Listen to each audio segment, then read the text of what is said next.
Definitely like the youngest of baseball because that's like my pride and joy, Yeah. and he introduced me to that. So I would say that's kind of the standout for me is he was always my t-ball coach and whatnot.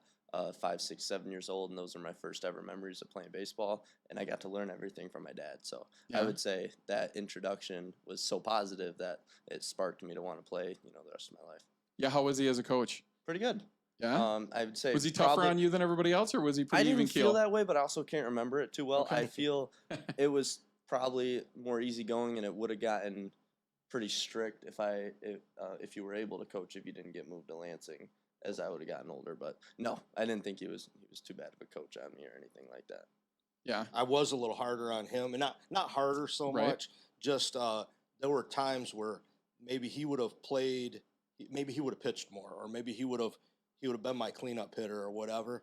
And there were times where I used somebody else just because I didn't want any parent to think there was favoritism. Yep. So there were a few times like that it wasn't, he didn't get robbed by any means, but some other kid got 2 innings to pitch and he only got to pitch 1 inning because I didn't want anybody to think anything, if there was favoritism or daddy ball there. So No, I feel like good dads. That is, if anything, you tend to be a little tougher on your own kid. So it versus the flip, which drives everybody crazy, right? If you got that coach who's giving their kid excessive playing time, especially if people are looking around going, I don't know if he deserves it. So yeah, I can appreciate that. I don't coach, but I know when I'm doing things with my kids and other kids involved, I tend to be more apt to like give a little extra time to the other kids. I guess I think, my kids get enough. Yep. So yeah, that's cool.